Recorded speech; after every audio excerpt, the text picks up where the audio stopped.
Tenemos al doctor Luis, académico de tiempo completo del INIDE de la Universidad Iberoamericana, doctor en Ciencias Políticas y Sociales por la UNAM, miembro del SNI 2. También tenemos al doctor José Antonio Pérez, él es egresado de Estudios Sociales por la UAM. Su línea de estudios laborales posee una especialización en políticas de juventud por parte de la ONU. También contamos con la presencia de Jorge Diego Ángeles. Él es egresado del Institute of Education, University College London, actualmente subdirector de la Unidad de Evaluación Diagnóstica de la Comisión Nacional para la Mejora Continua de la Educación, Mejoredu. Sus líneas de investigación son de primera generación y trayectorias de movilidad social. La doctora María Azucena es doctora en Ciencias Sociales y Políticas por la Universidad Iberoamericana, donde se tituló con mención honorífica, es maestra en Estudios Sociales, Líneas Laborales por la UAM, Unidad Iztapalapa, y licenciada en Administración por la UAM Azcapotzalco. Forma parte del SNI nivel 1. También tenemos a la doctora Milena Arancibia. Ella es doctora en Ciencias Sociales por la Universidad de Buenos Aires, magíster en Estudios Urbanos por la Universidad Nacional de General Sarmiento y licenciada en Sociología por la Universidad Nacional de Buenos Aires. Se desempeña como investigadora asistente del Consejo Nacional de Investigaciones, Ciencias y Técnicas, con sede de trabajo en el programa Juventud del Área de Sociedad y Vida Contemporánea de la Facultad Latinoamericana de Ciencias Sociales. Tenemos a la doctora Luisiana Gaireis. Ella es egresada de la Universidad de Buenos Aires y la Universidad de Barcelona, becaria doctoral CONICET, magíster en Antropología Social por el CIESAS y licenciada en Antropología por la Universidad Nacional de La Plata. Su lugar de trabajo es en el Laboratorio de Estudios en Cultura y Sociedad. Tenemos a la licenciada Eugenia Roberti. Ella también es doctora en Ciencias Sociales por la Universidad Nacional de La Plata. Actualmente se desempeña como investigadora adjunta del Consejo Nacional de Investigaciones Científicas y Técnicas y es docente de grado y de posgrado en diversas universidades nacionales de dicho país. Anthony, él es sociólogo y científico de datos con amplia experiencia en investigación social, académica y consultorías sobre temas de juventud, desigualdad social, educación, trabajo y participación política. Docente universitario en metodología de investigación estadística y derechos humanos. Raúl García Fernández, sociólogo costarricense, estudiante de la maestría centroamericana en sociología de la Universidad de Costa Rica. Actualmente es investigador en el Centro Agenda Joven en Derechos y Ciudadanía de la Universidad Estatal a Distancia, donde trabaja temas relacionados con la condición juvenil, las migraciones humanas, la reproducción de las desigualdades sociales y socioeducativas, así como trayectorias educativas juveniles. Pues bienvenidos y damos inicio a esta presentación. Muchas gracias, Patti. Bueno, el día de hoy tenemos por ocasión la presentación de la investigación constituida en libro La actual condición juvenil precaria, en donde vamos a presentar mis colegas, en donde no está el día de hoy precisamente presentes ni tampoco Eugenia Roberti ni Milena, pero vamos a presentar quienes estamos en este momento, que sería el doctor José Antonio Pérez Islas, el doctor Diego Ángeles, la doctora Susana Feregrino, la doctora, ahora también ya Luisina Gareis, los maestros Anthony García y Raúl García Fernández. Para este propósito me gustaría nada más dar un breve contexto sobre el grupo de investigación que conformamos y la historia que tenemos detrás. Este grupo de investigación inició en 2019, justo un poquito antes de la pandemia, y una de las cosas que nos llamaba más la atención en ese momento era cómo íbamos a hacer para lograr la proeza técnica de vincularnos a distancia antes de que existiera Zoom. Y para nosotros trabajar en ese contexto y ver cómo le hacíamos y soportaba Skype y a 10, 12 personas era para nosotros motivo de preguntarle a expertos. El grupo afortunadamente pudo desarrollarse a lo largo del tiempo. Constituirnos como un grupo de trabajo que publicamos en pandemia. Diego y yo, por ejemplo, tuvimos la oportunidad de hacer toda una investigación de Zoom, con Zoom en pandemia y publicar. Varias conferencias se han hecho en torno a este grupo de investigación. Este libro es resultado de ese proceso de investigación que se ha hecho durante todos estos años. La idea, fundamentalmente, el núcleo fuerte que nos ha congregado es trabajar sobre la investigación asociada a jóvenes y la incorporación al mercado de trabajo, jóvenes y su relación con la escuela y cómo se han estudiado sus experiencias y sus trayectorias. En este orden de ideas, yo quisiera ahora darle la palabra al doctor José Antonio Pérez Islas para que contextualice un poco el libro y a continuación irán hablando mis colegas a propósito de los capítulos con los cuales hemos aportado en esta obra. José Antonio. Gracias Luis por la introducción.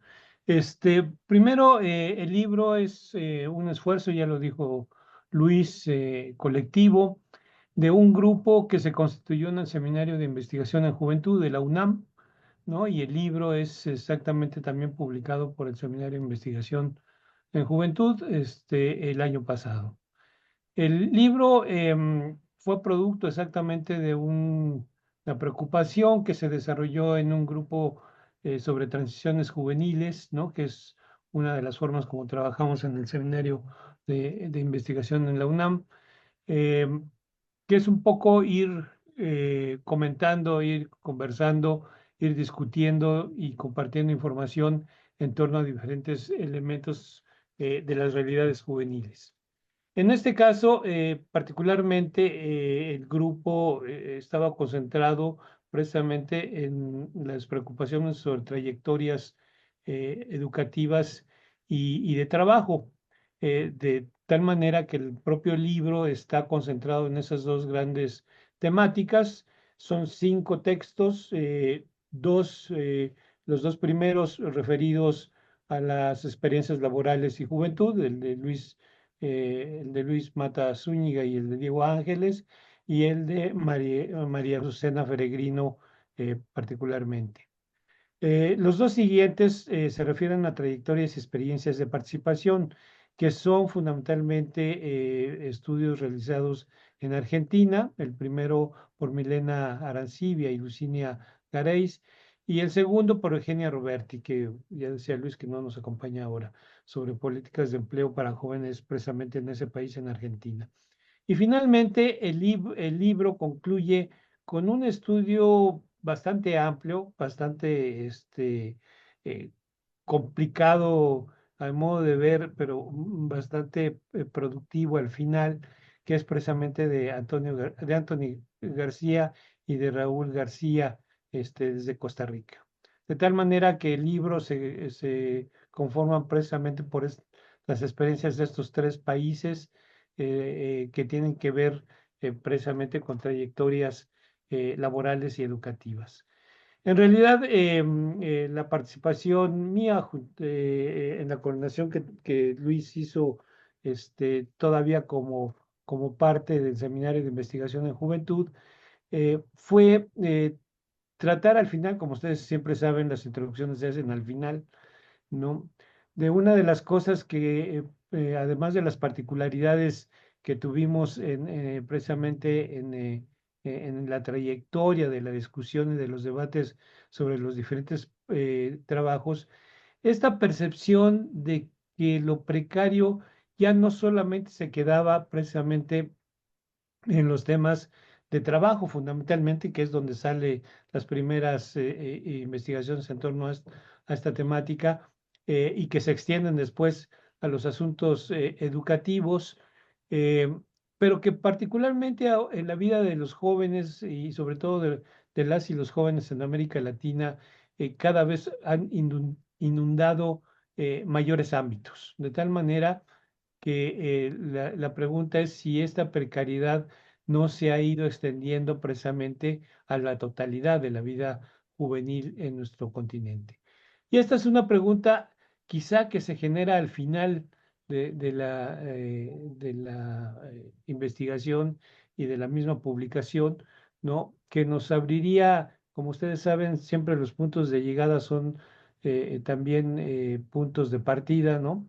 Que nos abrirían precisamente esta nueva vertiente de indagar más allá de lo laboral y de lo educativo, la precariedad de las juventudes en América Latina, como una parte de forma de vivir prácticamente cada vez que se extiende no solamente a los grupos que tradicionalmente habían sido precarizados, ¿no? Que es muy vinculados a los sectores populares, sino también a los sectores medios que quizá ahora se ven afectados precisamente por estas condiciones estructurales, donde las formas de transición cada vez están más restringidas y cada vez son más, digamos, circulares en torno a las posibles salidas que se dan precisamente de este asunto de precariedad, de tal manera que yo siempre he dicho que, usando una metáfora, la precariedad es como una tierra fangosa,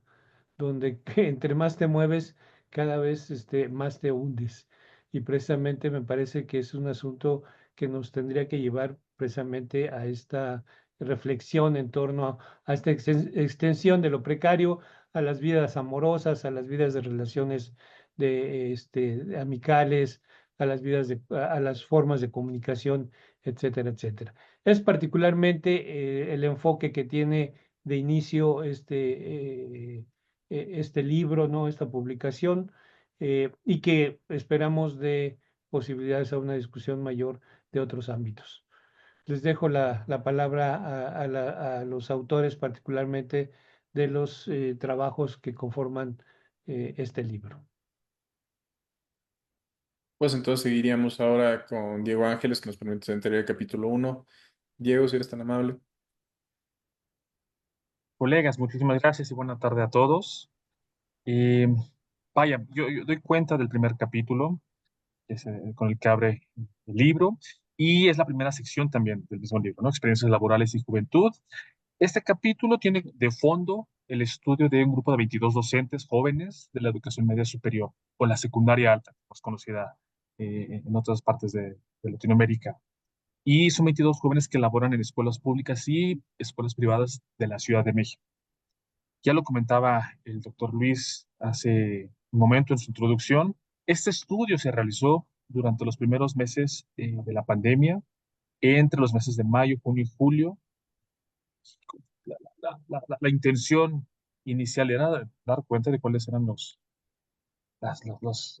retos a los que se enfrentaban los docentes jóvenes en un sector del que se sabe mucho, por el hecho de que, vaya, la noticia se sabía que era el sector educativo, del que había mucho más deserción escolar, mucho más desafiliación, pero al mismo tiempo del que poco se estudiaba con detenimiento, especialmente a nivel de los docentes, reconociéndoseles como todo, sobre todo como actores jóvenes. Entonces se sabía muy poco hasta ese momento de cómo lo estaban viviendo y una vez ya trabajado el material recopilado durante esta investigación, se dio cuenta que, vaya, el tema de fondo detrás de lo que estaba sucediendo era el asunto de precariedad laboral. Entonces, la problemática central de este capítulo es dar cuenta de las condiciones de precariedad laboral en la docencia, en el tipo educativo conocido como educación media superior en México, pero de fondo también de este capítulo eh, está la temática más central de lo que ha sido el trabajo en el seminario, que ha sido dar cuenta de las condiciones actuales de los jóvenes, especialmente condiciones materiales y simbólicas que hacen posible la juventud, las transiciones a la vida adulta, como lo comentaba ahorita el doctor Antonio, las trayectorias educativas y laborales están ahí presentes en este mismo capítulo.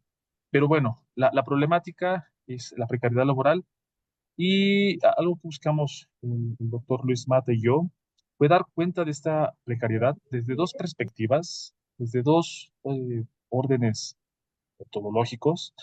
Por un lado, era dar cuenta de sus trayectorias de inserción a, a la docencia. En México hay muchos estudios sobre inserción laboral de docentes, pero muy pocos están dedicados a conocer la inserción en, otra vez, en el nivel educativo, en el media superior. Y para nosotros eso representaba ya por sí una aportación significativa. Pero al mismo tiempo era dar cuenta de las condiciones mismas a las que estaban trabajando los docentes durante la pandemia. Y vaya, aquí el hallazgo era que, como sucedió en otros sectores ocupacionales, había una transformación muy rápida de las condiciones de trabajo. En pocas semanas, los docentes se enfrentaban a nuevas demandas, a nuevas exigencias por parte de sus propios autoridades escolares y asimismo por parte de los estudiantes. Entonces, en ambos casos, tanto la trayectoria de inserción a la docencia, como la experiencia misma que logramos capturar de esos primeros meses de la pandemia, daban cuenta de una situación de precariedad bastante llamativa.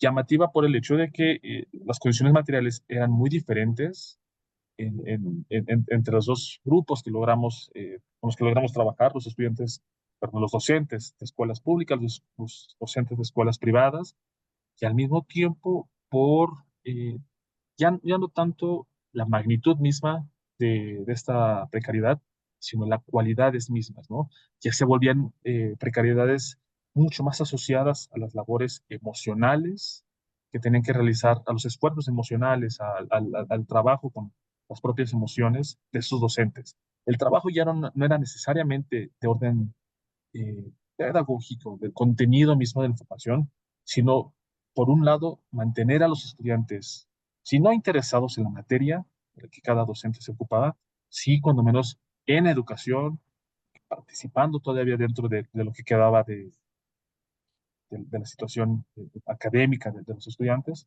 y por el otro, para dar cuenta pues, de la relación misma que cada estudiante estaba desarrollando frente a la pandemia, con sus familias, en sus casas, encerrados. Entonces, eso, el capítulo da cuenta de esa precariedad laboral de estas dos perspectivas, y la contribución misma es esto, que logra converger tres líneas de investigación muy independientes, pero que vayan de la mano, ¿no? Los estudios sobre formación de docentes, los estudios sobre trayectorias sociales y profesionales, y los estudios sobre desigualdad educativa. Entonces, fue un capítulo bastante rico de trabajar, laborioso, un esfuerzo importante, pero bueno, eh, por mi parte sería todo sobre el desarrollo de este primer capítulo. Muchas gracias, Diego. Sí, destacar incluso en algunos de los resultados fundamentales que encontramos fue cómo en el contexto de la pandemia se pudo visibilizar con mayor detalle algunas diferencias entre instituciones públicas y privadas a propósito de la formación docente, las características asociadas a estos docentes de dos formas, tanto la pública como privada, de cómo se relacionaban con los estudiantes en este contexto de emergencia, cuáles eran las exigencias para unos y otros, cómo jugaban las condiciones de tiempo completo, profesores de tiempo parcial, las trayectorias, cómo se cargaba la mano administrativamente para unos, para otros. Y todo esto nos permitió entender cómo funcionaban la asimetría de trabajo, de recursos y trabajo emocional, cómo funcionaba, como bien ya mencionaba Diego, los problemas de docentes con jóvenes en privada, los problemas de docentes con jóvenes en pública, en términos de las carencias y limitaciones económicas y tecnológicas que tenían los de pública, frente a algunos problemas que tenían que ver de índole emocional, los de privada, y un conjunto de elementos que también dan cuenta de cómo desde ahí se fue normalizando lo que hoy conocemos como el estar todo el tiempo disponible para el trabajo. Esta lógica de estar en Zoom, estar en WhatsApp, estar en disposición y estar conectados en todo momento es algo que inicialmente lo empezamos a vivir en el contexto de pandemia, y cómo esto lo recuperamos en este capítulo y ahora pareciera que lo hemos normalizado, pero hay que destacar que eso sucedió ahí, que empezó a ocurrir en ese entonces. Bueno, tampoco para prolongarlos mucho, ahora le daríamos la palabra a la doctora Susana Feregrino para que nos hable del siguiente capítulo. Por favor. Sí, muchas gracias, Luis. Muy buenas tardes y muchas gracias por la invitación. Y sí, les voy a platicar hoy un poco sobre el capítulo que me tocó a mí escribir, que versa sobre estrategias y toma de decisiones en la construcción de la ocupación de personas egresadas universitarias de una carrera que se imparte en la UNAM, que es Literatura Dramática y Teatro. En este caso, bueno, también el trabajo de campo se hizo durante la pandemia. Se realizaron entrevistas mayormente vía Zoom. Sin embargo, las experiencias que estas personas narran no se enfocan esencialmente en lo que está ocurriendo en la pandemia, sino son experiencias que pasan previamente, incluso mientras estaban estudiando, ¿no? Entonces es importante advertir eso porque muchas de las experiencias, bueno, están totalmente desenfocadas justo de ese contexto. Tendríamos que hablar primero justo del mercado de trabajo de este tipo de profesiones que tienen que ver con las artes. En este caso, esta licenciatura no está enfocada hacia las artes por la UNAM, sino hacia las humanidades, porque es una literatura. Sin embargo, la mayor parte de las personas que estudian ahí, pues no consideran esta actividad como primordial, sino más bien la dirección, la actuación. Sí, hay una importancia que se le da a la dramaturgia, pero principalmente las personas que entrevisté se enfocan hacia el lado de la actuación y la dirección. Bueno, este mercado de trabajo, como ustedes deben saber, pues hay un problema importante en el desequilibrio justo entre la oferta y la demanda de trabajo, ¿no? Hay poca correspondencia justo entre las personas que egresan y que buscan trabajo con el trabajo y sobre todo el trabajo remunerado que puede existir para estas personas.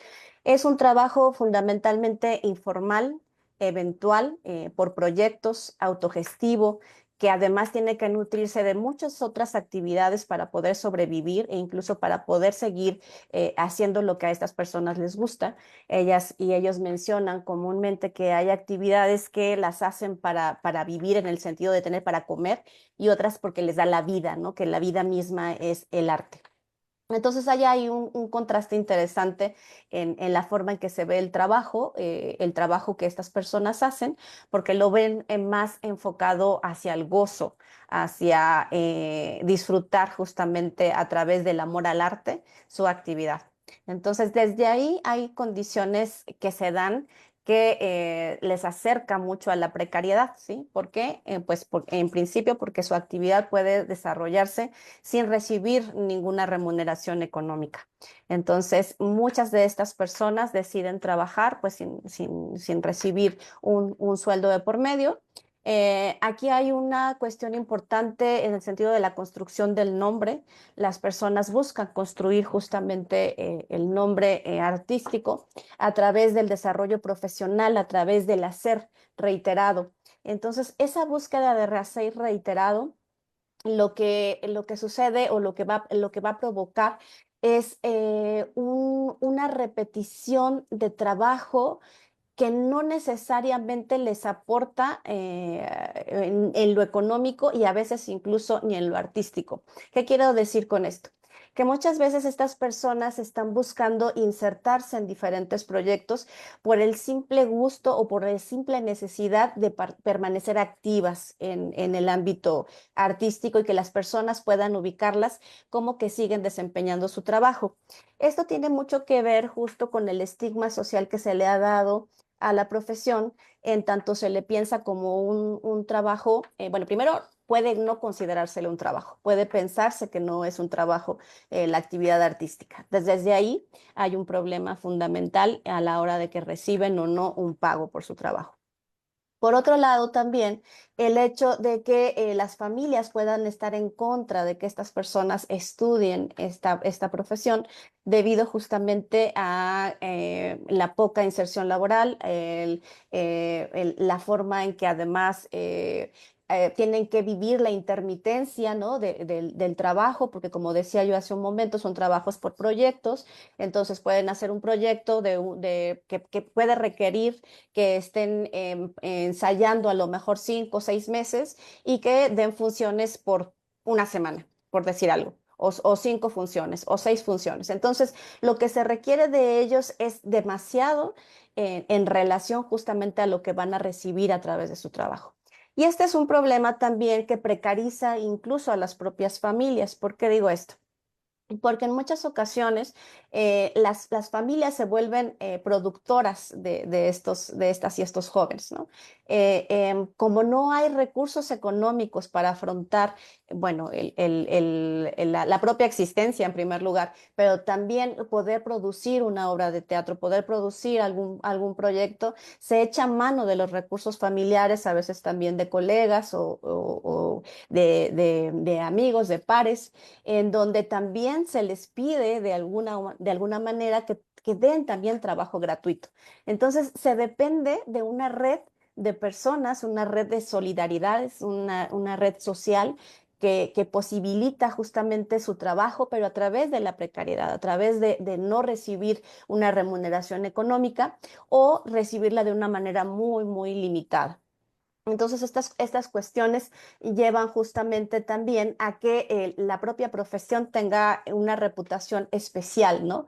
Y les decía yo, enfocada mucho al amor al arte. ¿Cómo hacer esta actividad sin importarte cuánto tienes que cobrar, si tienes que cobrar, si lo vas a hacer? ¿Cuánto vas a permanecer en esta actividad? Porque además es una actividad que se le considera de personas jóvenes, ¿no? En tanto, primero, las personas que la realizan no quieren pensarse como personas adultas, es decir, hacen una diferenciación muy marcada en el sentido de no quererse ocupar, ¿no? En actividades que consideran aburridas, de oficina, que piensan que son de personas adultas o que incluso llevan a cabo sus propios padres, ¿no? Entonces se distancian, hacen una distinción importante con respecto a ello. Pero también la parte juvenil, el prolongar justamente ese periodo juvenil de la diversión, del gozo, del hacer por hacer, ¿no? Por el gusto de hacer. Esta cuestión también es interesante en el sentido de cómo estas personas se sobrecapacitan para el trabajo. Como es un mercado laboral tan competido, como decía, y que además no depende de ninguna manera, no hay un beneficio para las personas el haber estudiado una carrera, en este caso literatura dramática y teatro, para conseguir un empleo, sino que pues cualquiera prácticamente con talento o que cumpla con ciertas características puede conseguir un papel como actriz, como actor. Es una condición muy particular para ellas y para ellos el tener este documento que es el título, en donde finalmente para lo que lo llegan a ocupar es en estas multiactividades de las que les hablaba que tienen que recurrir para poder sobrevivir. Bueno, pues hacen también o trabajan como docentes, ¿sí? Entonces, ahí es en donde les puede llegar a servir el título. Pero en general el título pues no les sirve para prácticamente nada. Pero lo que les quería comentar es justamente esta parte de cómo se sobrecapacitan. Es interesante lo que se encontró en esta investigación en el sentido de que estas personas cuando estudian la licenciatura pueden llevar diferentes áreas de especialidad y pueden repetirlas o se pueden hacer absolutamente todas con la finalidad de capacitarse para cualquier área de trabajo una vez que egresen. Entonces, en lugar de especializarse en una sola, como lo demanda la propia escuela, su plan de estudios, deciden hacer todas las especialidades o incluso deciden tomar también diferentes materias optativas para capacitarse y tener más conocimientos y también hacer más redes que les permitan una vez que egresen, bueno, conseguir trabajo. De ahí hay otra forma de precariedad que también viene desde la misma institución, porque muchas de las personas que trabajan en la propia facultad, algunas personas docentes u otras personas cercanas, pues también aprovechan esta situación y bueno, pueden ocupar el trabajo de las estudiantes o de las personas egresadas sin darle una remuneración económica. Entonces hay un circuito ahí que se repite, ¿no? Hay una precariedad constante que está incluso mediada por el propio sistema escolar, ¿no? Que es interesante de abordar, pero bueno, se me ha acabado el tiempo y con eso me quedo por ahora. Muchas gracias. Muchas gracias, Azu. A continuación le daríamos la palabra a la doctora Luisina Garay, quien nos contará a propósito de su investigación en el libro. Hola, buenas. ¿Me escuchan? Te escuchamos bien, Lu.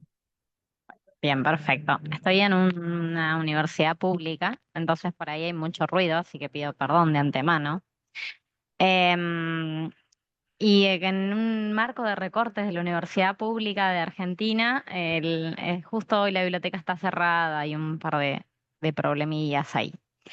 Bueno, un poco el capítulo que escribimos con Milena Arancibia se enmarca un poco en esto que conversaban al inicio sobre la preocupación del grupo de estudio y de la preocupación que tenemos de por sí en nuestras investigaciones, tanto Milena como yo, respecto a la dificultad que tienen las juventudes para insertarse al mercado de trabajo.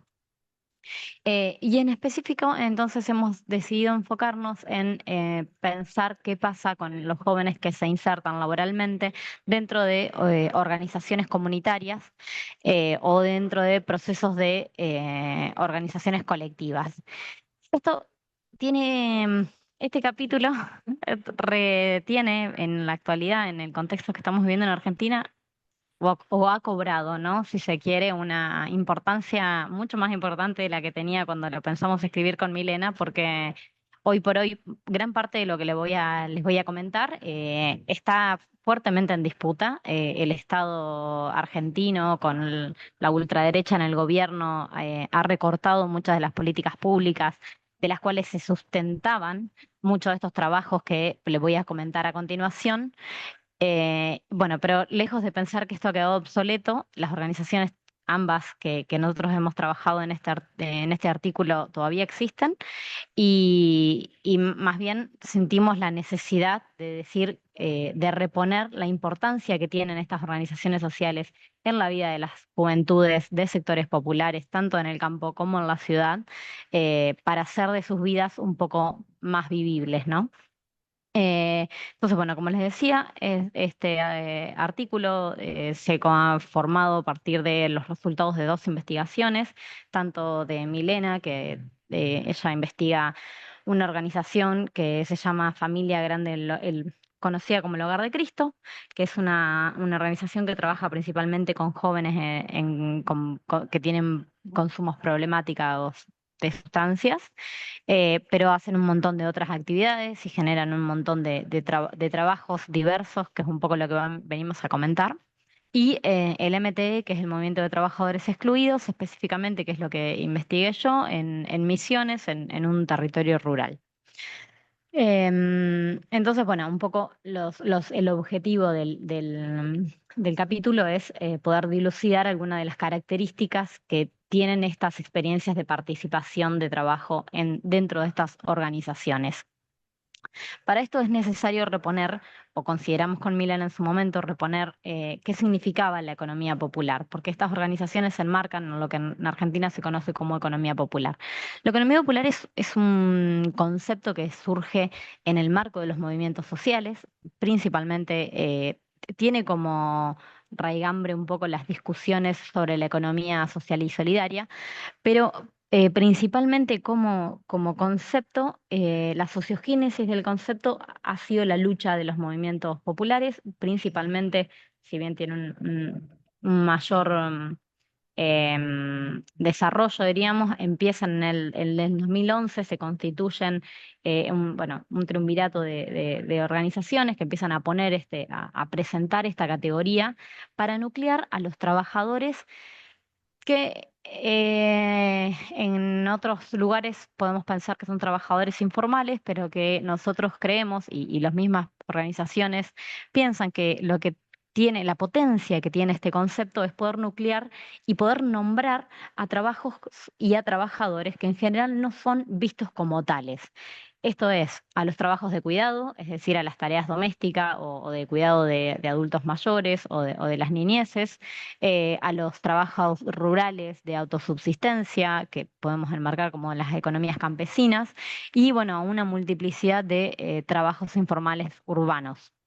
Eh, el objetivo de este concepto ha sido, bueno, es una categoría, la economía popular es una categoría que ha sido muy analizada dentro de Argentina, pero principalmente busca unificar este conjunto heterogéneo de sujetos y las actividades que realizan para generarse ingresos, que nosotros decimos que inventan su trabajo, es un trabajo, o sea, que sean reconocidos como trabajo.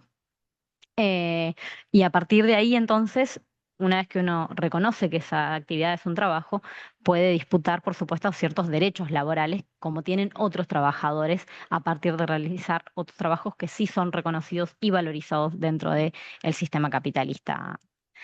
Em, bueno, em, voy a ir directamente un poco a los resultados, un poco las metodologías que tenemos y que ahí se presentan en el artículo brevemente, que tuvo Milena y que hice yo en Misiones son distintas, tienen características distintas, pero el carácter que tienen el trabajo y la potencialidad de las experiencias de trabajo de participación de las juventudes en estas organizaciones comunitarias, tenían o encontramos con Milena muchos puentes y muchas características comunes que son las que resaltamos en el artículo. Entonces, por un lado, uno de los primeros ejes que trabajamos es lo que llamamos territorios e identidades, porque lo que nosotros hemos visto que, bueno, y que muchos autores argentinos y de América Latina han mostrado que el territorio tiene un efecto o tiene muchos efectos diferentes para el acceso de los bienes y servicios eh, para las juventudes y para la sociedad en general. Entonces, analizar o focalizar en la dimensión espacial consideramos que es un eje muy relevante o cada vez más relevante a la hora de pensar o analizar qué está pasando con las trayectorias juveniles. Em, lo que vimos puntualmente es que la posibilidad laboral que brindan estos movimientos sociales o las cooperativas autogestionadas de la economía popular son valoradas positivamente por las juventudes que están, y esto se debe a esta valoración positiva que tiene que ver básicamente con tres cosas en relación al territorio, ¿no? Con que estos trabajos se realizan dentro del territorio donde viven, dentro de los barrios, cuando muchas veces o muchos de los estudios dicen que trabajar dentro del barrio o poder nombrar que las juventudes de los sectores populares que viven en sectores, en barrios marginados, cuando van a buscar trabajo, el decir que son de ese barrio es un estigma y es una barrera para acceder al trabajo. Entonces, que estos trabajos se realicen dentro del mismo barrio es una potencialidad o es una característica positiva. A su vez, si bien muchos de los trabajos que realizan no están debajo, diríamos, de la línea de pobreza, es decir, lo que nosotros buscamos mostrar con Milena es que muchas veces es que estos trabajos son valorizados por las juventudes no por la cuestión económica, sino que hay otras características que los hacen valorizables, diríamos, ¿no? O que son muy importantes. Y otra de las cuestiones que es importante hablar de cómo las juventudes valoran este tipo de trabajos es porque muchas veces quienes reciben los ingresos estatales que han viabilizado o han posibilitado este tipo de trabajos son portadores de estigmas sociales muy negativos. Es decir, muchas veces se les llama lo que se conoce en Argentina como planeros por recibir planes sociales o vagos directamente, porque no trabajan, sino que más bien viven del Estado, son famosos vividores del Estado. Entonces, bueno, lo que nosotros hemos encontrado es que eh, como las mismas juventudes conocen estos estigmas y los sienten, muchas veces o mencionaban que ellos en realidad antes no querían recibir este salario, sino más bien, o sea, no lo querían recibir para no ser sujetos de estigmatización, pero en el camino de estar en la misma experiencia, lo que ocurre es un camino de transición desde el estigma hacia la valorización positiva, y esto tiene que ver con que estos trabajos permiten una construcción identitaria de las juventudes como juventudes trabajadoras, esto que decía que hace la economía popular como posibilidad de ser, de tener un reconocimiento como trabajadores. A su vez, estos trabajos muchas veces son soportes o funcionan como soportes para las biografías individuales, y a su vez porque tienen formas o lógicas de trabajar que las juventudes ven como positivas. Una de estas ventajas o estas formas positivas, por ejemplo, es la flexibilidad que tiene este tipo de trabajo.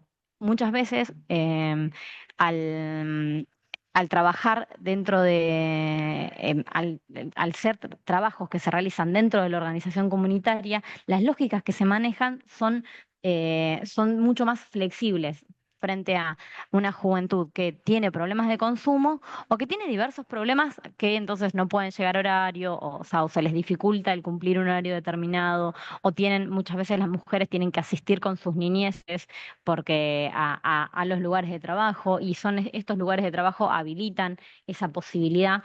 Entonces, esta flexibilidad es muchas veces valorizada. A su vez, em, estos trabajos están, sí, se entablan dentro de estos trabajos relaciones amorosas, de contención, de respeto, donde se busca comprender las situaciones particulares de las juventudes, y eso muchas veces nosotros los encontramos en el discurso como que los pibes decían, bueno, nos sentimos en familia. Yo voy a la organización porque para mí es una familia, ¿sí? Tanto en las dos organizaciones. Em, y por otro lado, muchas veces el empezar a recibir este salario, estos ingresos, que en realidad son ingresos, no sé si lo expliqué antes, pero son los trabajos que realizaban, son trabajos que se hacen en la organización con recursos que gestionan la organización, pero son recursos del Estado, por eso lo de los planes o planeros que decía antes. Entonces son recursos por transferencias condicionadas de ingresos, lo que se llama. Es decir, el Estado les da a los trabajadores cierta cantidad de ingreso que gestionan las organizaciones porque ese joven o esa persona tiene que cumplir mínimo 4 horas de trabajo en esa organización. Y la posibilidad de recibir este ingreso y un ingreso fijo, mensual, bancarizado y de manera individual, permitió a muchas juventudes un cambio de posición dentro de sus familias. Principalmente en las familias campesinas esto se ve mucho porque los trabajos que realizan las juventudes en el marco de sus familias van todos a lo que se llama el consumo familiar campesino. Y estos recursos eran gestionados por ser entregados o que venían a nombre del joven, les permitían ser usados para sus deseos y necesidades más personales. Bueno, la otra parte, el otro de los ejes que más trabajamos es la cuestión del género, la relación entre género y trabajo comunitario. Eh, es- nosotros, bueno, hay toda una bibliografía que habla de la importancia de poder reconocer las tareas de cuidado, tanto en las tareas domésticas como de cuidados de los adultos mayores. Son principalmente tareas realizadas por las mujeres y principalmente en los sectores populares por las mujeres jóvenes. Entonces, y en la ruralidad específicamente, que es lo que estudio yo, es que a estas actividades de trabajo, de cuidado, se agregan las actividades agrarias, ¿no? Las actividades productivas de la producción de alimentos. Entonces, un poco lo que hemos visto es que lo que permite el trabajo en estas organizaciones es la posibilidad de combinar las obligaciones o realizarlas en simultáneo. Es decir, esto que mencionaba antes, ¿no? De la flexibilidad, de poder llevar los pibes a trabajar con ellas. Entonces, mientras están preparando la leche en un comedor o mientras están cociendo o lo que sea, bueno, están cuidando a sus niñeces o o muchas veces hasta llevan a los adultos mayores, etcétera. Em, entonces, a su vez, muchas de las organizaciones sociales, estas que nosotros analizamos, han generado espacios de cuidado comunitario para que estas mujeres puedan participar de estos espacios productivos, de capacitación o de participación política. Y esto forma parte de las estrategias que ha tenido la economía popular para organizarse y para poder suplir las necesidades que tienen las poblaciones de los barrios populares. Y esta posibilidad respecto a las mujeres específicamente, muchas veces lo que hemos visto es que comenzar a trabajar, que estos trabajos ha permitido, por un lado, que las mujeres reciban, como decía, un salario, aunque sea mínimo, em, em, personal. y por otro lado empezar a trabajar fuera de sus hogares. Y esto es lo que les ha logrado, han logrado como independizarse. Por otro lado, han permitido generar, sé que tengo que ir cerrando, ha permitido generar espacios de encuentro entre mujeres, esto que decía de las relaciones amorosas que se construyen dentro de las organizaciones mientras están haciendo las tareas de trabajo, han permitido generar momentos de encuentro entre mujeres que les ha permitido empezar a hablar o poner en palabras la violencia que ellas sufren dentro de sus hogares y empezar a tejer algunas estrategias para poder escapar de estas situaciones. El último eje que trabajamos le llamamos sentidos de participación y lo que ahí descubrimos es que una de las dimensiones que de la categoría de la economía popular es la reivindicativa. Y lo que hemos visto es que para estos jóvenes eh, este trabajo sobre todo tiene un sentido social, ¿sí? Y esto tiene que ver con que lo que ellos no es un trabajo, en los trabajos que realizaban son trabajos que muchas veces tienen un sentido comunitario, tienen un sentido de quiero ayudar a mi comunidad, estoy ayudando a mi barrio, bueno, muchas veces, por ejemplo, trabajan dentro de las ollas populares o de los comedores o de los merenderos. Entonces, lo que se valoriza de ese trabajo es el sentido social que ese trabajo tiene que escapa o que va, es un trabajo que trasciende a la individualidad. No es un trabajo que hago para ganar un salario, para comer, como puede ser cualquier otro trabajo asalariado, sino que reviste o enmarca todo este sentido social. Y eso también ha sido muy, muy valorado. Bueno, un poco como para terminar, lo que busca hacer el artículo es mencionar algunas dimensiones para destacar las potencialidades que tienen estas formas comunitarias de trabajo que son posibilitadas o que son gestionadas por las organizaciones sociales y que han sido posibilitadas o que se asocian a los ingresos estatales. Y como decía al inicio, quería terminar con esto, nuevamente creemos que es muy necesario enfatizar, sobre todo en este contexto, qué es lo que estos trabajos posibilitan para estas juventudes que no logran ingresar a un mercado o son excluidas de los mercados de trabajo asalariados más formales o que están en situaciones de consumo o que viven en barrios alejados de los centros urbanos y que tienen un montón de derechos vulnerados. Entonces, generalmente son juventudes que tienen una trayectoria educativa o coartada bueno, de salida o entrada o etcétera. Entonces, es que los jóvenes tengan dentro de su trabajo, ¿no? Puedan construir un sentido de pertenencia, un sentido social, un sentirse útiles para la sociedad, un ser reconocidos como trabajadores, brinda un montón de otras posibilidades para construir proyectos de futuro que hagan esas vidas vivibles, que en un marco de un montón de necesidades que no están cubiertas, tienen muchísima potencialidad y si bien claramente son trabajos que no, bueno, que tienen grandes faltas en términos económicos, diríamos, o que no llegaban a cubrir los ingresos, son estas cosas que son necesarias valorizar o poner en valor en un contexto en donde la ultraderecha responsabiliza a las organizaciones sociales y a estos tipos de ingresos eh, como parte del problema que hoy por hoy, bueno, que todavía tenemos, ¿no? Como sociedades. Así que bueno, muchas gracias por la participación, por la invitación, muchas gracias además por la invitación a la participación en el grupo en general. Ha sido muy fructífero para nosotras, para mí y para Milena poder participar y el intercambio con nuestros colegas latinoamericanos, sinceramente siempre es muy enriquecedor conocer otras realidades en otras geografías. Gracias. Muchísimas gracias, Lu. En el entendido también de que justamente hablamos desde tres regiones, desde tres posiciones distintas, en este caso investigaciones asociadas a México, en este caso investigaciones desarrolladas en Argentina. Con la tercera región cerramos también el libro y daríamos paso a la investigación que desarrollaron Anthony García y Raúl García también. Posterior a ellos, tendremos la oportunidad de que la doctora Ana Miranda haga un comentario sobre el libro Y finalmente tendremos la posibilidad ya de que conversemos con la gente que amablemente nos acompaña, porque ya tenemos mensajes de que quieren hacer preguntas y todo. Entonces, esperen un poquito, ahorita vamos para allá. Le daríamos la palabra entonces a Anthony y a Raúl, por favor. Muchísimas gracias, Luis. También, al igual que eh, Luisina, agradecer el espacio, la participación del seminario y la oportunidad de haber contribuido con el libro y la presentación de hoy.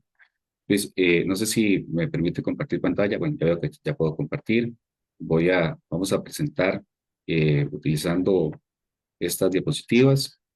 Nuestro capítulo, que se llama Trayectorias Educativas Socioocupacionales Juveniles en América Latina, los casos de Argentina, Costa Rica y México, de mi compañero Anthony García y mi persona, pues parte de una discusión que a nosotros nos gusta siempre enfatizar. Esto porque ya tenemos, como decir, un cariz, podríamos decir, de programa de investigación, ¿verdad? La literatura sobre estos temas, transiciones, trayectorias educativas y socioocupacionales, siempre enmarcan una discusión que tiene que ver con qué tan reales son las trayectorias teóricas. Y efectivamente, la primera conclusión es que las trayectorias teóricas, esto partiendo de Terigui, de Diccioli, ¿verdad?, encuentran poco cimiento en la realidad, ¿verdad? Es decir, las personas, los sectores juveniles, en realidad muy pocos logran cumplir con los mandatos dados del mundo autocéntrico y muchas veces también sus expectativas de tener una determinada edad, concluir la secundaria, la educación media en general, llegar a la universidad, trabajar, estudiar, concluir su título, graduándose de una carrera universitaria y finalmente tener un trabajo no precario, estable, que le permita aquel mandato de autonomía, ¿verdad?, e independencia, ¿verdad? Nosotros hemos cuestionado mucho, partiendo, digamos, de las enseñanzas de autoras como, repito, Terigui y Diccioli, ¿verdad?, esta noción, digamos, de asir a las personas jóvenes a estas trayectorias teóricas, ¿verdad? Y hemos estado muy interesados en buscar las diferentes salidas, bifurcaciones y los itinerarios que realmente recorren las personas jóvenes, primero en Costa Rica y luego ahora en este trabajo en la región, ¿verdad? Centrándonos y queriendo visualizar cómo es que realmente son las trayectorias en nuestra región y en qué nos comparamos, cómo en realidad no somos tan distintos, como mencionaba don Juan Antonio al principio. Don José Antonio al principio. Entonces, nuestro objetivo fue analizar las trayectorias educativas y socioocupacionales juveniles en América Latina, partiendo de los casos de Costa Rica, Argentina y México en el periodo 2011-2022, para así proporcionar una mirada regional y de largo plazo. Nosotros nos preocupamos, este es un estudio de enfoque cuantitativo, que utiliza el método estadístico, es muy distinto a los otros estudios que se presentan en el libro, ¿verdad? Y lo que nos preocupamos es reconstruir las trayectorias, tanto educativas como socioocupacionales, desde una perspectiva, desde una forma retrospectiva y seleccionar determinados momentos analíticos de observación, con el objeto de poder después sintetizar una trayectoria para cada perfil socioeconómico. Utilizamos fuentes de datos secundarias. En Costa Rica se utilizó la Encuesta Nacional de Hogares, la NAO, en México la Encuesta Nacional de Ocupación y Empleo, y en Argentina la Encuesta Permanente de Hogares, ¿verdad? Las dos últimas tienen la particularidad de ser permanentes, es decir, que se recolectan en forma trimestral, mientras que la Encuesta Nacional de Hogares de Costa Rica se recolecta anualmente. Anthony les va a continuar. Sí, muchas gracias, Raúl. Partimos de una discusión teórico-metodológica para construir unos perfiles socioeconómicos y de ocupación porque no podíamos seguir sujetos como tal. Entonces optamos por seguir perfiles y nuestra investigación, como ustedes podrán leer en el documento, lo que hace es un seguimiento de estos perfiles. Los perfiles, adelante, Raúl, nos permiten hacer algo muy importante, comparar en tiempo y espacio. Es decir, a partir de una discusión de los diferenciadores sociales que plantea Harold Kerbo, que es la base para entender el tema de la estratificación social, entonces la combinación o la interseccionalidad de estos diferenciadores sociales, como pueden ser la edad, la zona, el sexo y los grupos de ingreso divididos en quintiles, nos permiten crear y construir esos perfiles, ¿verdad? Que posteriormente le damos seguimientos. Entonces, en este punto, los diferenciadores funcionan tanto como una discusión teórico-metodológica para aproximarnos al tema de la estratificación social, como una parte metodológica para darle esa comparación entre tiempo y espacio. Es decir, podríamos comparar el año 2022 durante pandemia aún y 2011 antes de la pandemia. Entonces, adelante. Aquí, la interseccionalidad de estos tres variables, el sexo, la zona y los grupos de ingreso, nos dan 20 perfiles. Entonces, por ejemplo, en el perfil número 11, que son hombres de la parte de la zona rural, del grupo de ingresos número 1, se puede comparar con el grupo de ingresos número 1 de la zona urbana, pero también lo podemos comparar con México y con Argentina. Entonces, esa es una opción, y también se puede comparar el grupo de ingresos número 1 de la zona urbana con mujeres de la misma grupo de ingresos o en la misma zona. Eso es lo que nos permite crear estos perfiles, ¿no? Y esa es la primera discusión que planteamos. Ahora, hay un esfuerzo que hubo que realizar, como les mencionamos, nosotros partimos de fuentes de datos secundarias, que cada una tiene su particularidad, ¿verdad? Es decir, no en todas las encuestas las variables y atributos son iguales, ¿verdad? Y esto implicó un gran trabajo para reconstruir los perfiles y también las trayectorias educativas y sociocupacionales, con el objeto de que finalmente pudiéramos llegar, digamos, a seleccionar un conjunto de variables y hacer las transformaciones lógicas necesarias para que todas, en todos los casos, tuvieran los mismos atributos. Específicamente, para la trayectoria educativa, se trabajó con 3 variables. 1, a la asistencia a la educación no formal. Entre sus atributos podrían estar nunca asistió, no asiste, asiste y no hay dato de asistencia. El nivel de instrucción, reconstruido desde sin instrucción, primaria incompleta, primaria completa, secundaria incompleta, y hasta tener un posgrado universitario completo, ¿verdad? También contemplamos que no existiera información. Y los años de escolaridad, convertidos en una variable numérica de 0 a 24 años. Esto nos permitió, finalmente, después de observar cada año, ¿verdad? Y determinar la característica particular del perfil socioeconómico para ese año, determinar, sumando las 4 observaciones que hicimos, ¿verdad? Los cuatro momentos distintos que analizamos, una trayectoria educativa, ¿verdad?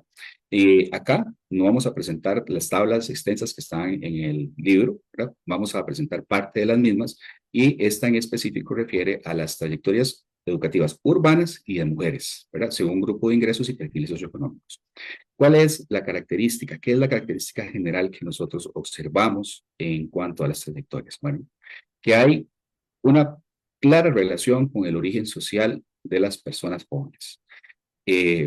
Entre más bajo es el grupo de ingreso, más precarias son las trayectorias educativas. Es decir, son trayectorias que tienden a la interrupción de estudios en secundaria, o digamos que no llegan a veces, en el caso, por ejemplo, que vamos a ver más adelante, de los hombres rurales de Costa Rica, ni siquiera tienen transición a la educación secundaria, ¿verdad?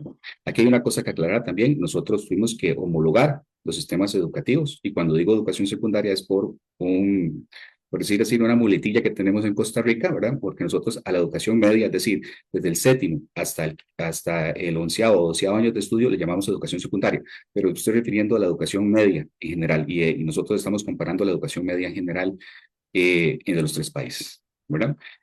También observamos que hay un umbral en donde se parten las trayectorias, ¿verdad? Que dan más expectativas, es decir, que son trayectorias en donde hay, digamos, una mayor acumulación de ventajas que se dan a partir del 3er grupo de ingreso, en donde observamos que hay transición a la educación universitaria, y en el quinto grupo de ingreso, una finalización de la misma, ¿verdad? Pero en términos generales, los 3 grupos hacia atrás se vinculan a trayectorias educativas que finalizan o bien que interrumpen la educación media. En México hay una particularidad muy importante que es producto de la construcción del sistema educativo, de cómo el sistema educativo está estructurado, ¿verdad?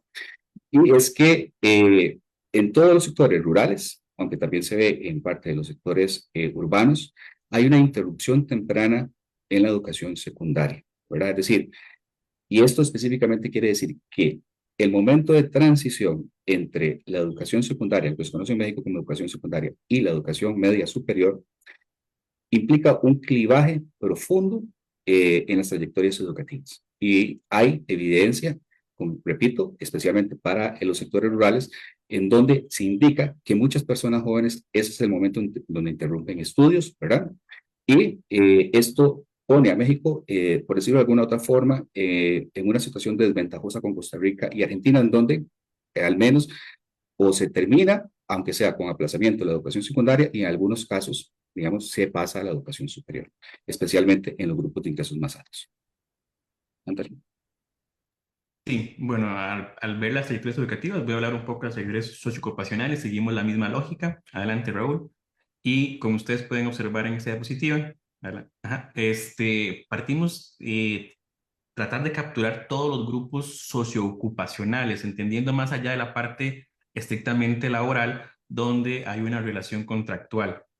Por ejemplo, ¿qué hacíamos con el trabajo no remunerado en el espacio reproductivo? Lo entendíamos como una trayectoria y queríamos recuperarlo.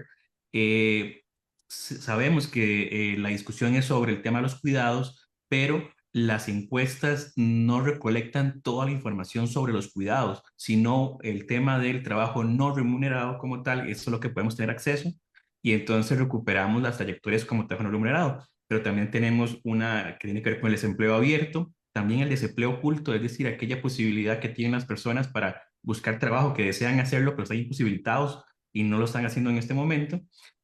Fuerza de trabajo no asalariada, empleadoras, cuentapropistas, ayudantes sin paga, es decir, aquella familia que tiene una unidad productiva en su hogar, la fuerza de trabajo asalariada propiamente y la inactividad plena. Entonces, estos diferentes grupos socioocupacionales construimos ahí las trayectorias y de nuevo la homologación en todos los casos a partir de la clasificación internacional de ocupaciones que se utiliza. Adelante, Raúl.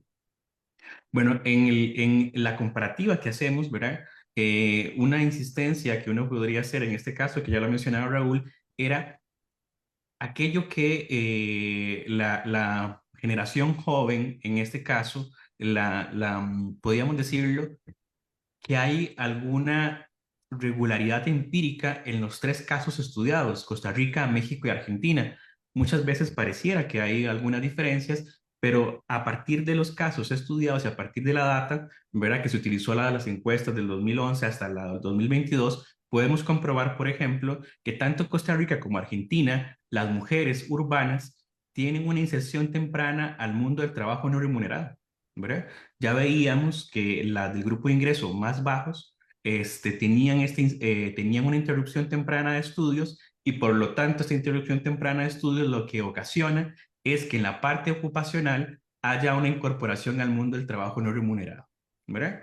En contraposición, las mujeres de mayores ingresos tienen una inserción tardía al mundo del trabajo, es decir, tienen la posibilidad de cumplir la trayectoria teórica esperada y se incorporan al mundo del trabajo asalariado en el sector privado, terciario de la economía, como es nuestra economía tercerizada, pero con una ocupación de calificación alta, ¿verdad? A diferencia de las mujeres de ingresos medios que pueden ingresar, los del grupo de ingresos a una calificación baja y las del grupo 3 y 4 con una calificación media al sector privado. La incorporación al sector público es muy reducida, no lo encontramos como una parte modal. Algo muy importante también de resaltar, que no le hemos señalado, es que nosotros reconstruimos las trayectorias de todas las personas que están ubicadas en la base de datos. Y lo que estamos mostrando acá es la trayectoria modal, es decir, la trayectoria más frecuente para cada perfil, ¿verdad? Entonces, de las distintas trayectorias posibles que podía tener ese grupo de personas en cada perfil, lo que estamos mostrando es cuál es la más frecuente o la modal. Adelante, Raúl. Este es el caso de los hombres rurales. En el caso de Argentina no hay información de la parte rural, valga aclarar, ¿verdad? Entonces no tenemos información sobre ello, pero sí podemos comparar en este caso a los hombres rurales de Costa Rica y México. Hay una inserción temprana al mundo del trabajo asalariado, en una ocupación de calificación baja, ¿verdad? Podemos clasificar las ocupaciones en bajas, medias y altas. según esta clasificación internacional, y tienen esta regularidad empírica. Las personas que están en estos perfiles, los jóvenes de esos perfiles de ingresos inferiores, tienen una ocupación de calificación baja, e ingresan al mercado de trabajo muy jóvenes, es decir, a los 14, 15 años, mientras que sus homólogos, o más bien no homólogos del grupo de ingresos 5, tienen una inserción a ocupaciones ya sean altas o medias, en el caso de Costa Rica altas, en el caso de México medias. Adelante, Raúl. Aquí lo que hicimos también es para que ustedes en el texto puedan comparar la trayectoria educativa y la trayectoria socioocupacional de cada uno de los países. Entonces, después de que hicimos la comparación de los tres países, lo que hicimos fue comparar cada uno de los casos, o tener más bien cada caso, y la interrupción de estudios temprana en la educación secundaria del grupo de ingresos inferiores significaba una inserción temprana al mundo del trabajo asalariado, ¿verdad? Tanto para hombres y mujeres, en este caso en el país de México. Adelante, Raúl. Bueno, como parte de las conclusiones, lo que nosotros encontramos acá es que hay una construcción de itinerarios juveniles diferenciados en cuanto al educativo y lo socioocupacional que se explica por el origen social de los sectores juveniles. También esto es una cuestión muy importante. Encontramos grandes regularidades, ¿verdad? Es decir, no somos tan distintos. Y como antes mencionó don José Antonio, estamos ante una región que parece que profundiza la precarización, ¿verdad? Eso es un aspecto muy importante del cual damos evidencia empírica. También otra cuestión importante es que a pesar de las políticas que en todos los países se generan para fomentar la permanencia estudiantil, estamos ante una realidad en donde las trayectorias reales de los sectores juveniles indican que se está saliendo del sistema educativo en un momento temprano sin alcanzar las credenciales educativas necesarias para un mundo del trabajo altamente competitivo y altamente tercerizado, ¿verdad? Lo otro es que solo en los perfiles con mayores ingresos económicos encontramos tanto trayectorias educativas en donde se culmina con una credencial que da posibilidad de acceder a un mercado de trabajo sin precarización y también, digamos, a ocupaciones altas calificadas, ¿no? Otra cuestión importante es que en los tres países se identifica una tendencia a la inserción laboral temprana en los hombres, principalmente en trabajos calificados como medios.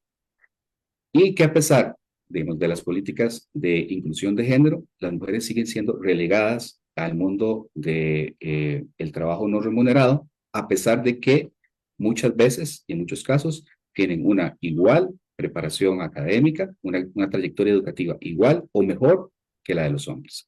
En términos generales, nosotros concluimos que las trayectorias educativas y socioprofesionales juveniles en estos tres países latinoamericanos reflejan una compleja interacción de factores estructurales, socioeconómicos, regionales y de género, donde las desigualdades persistentes fueron amplificadas por situaciones coyunturales como la sindemia por género, la sindemia por la COVID-2019, especialmente en aquellos grupos de ingresos bajos, rurales y las mujeres.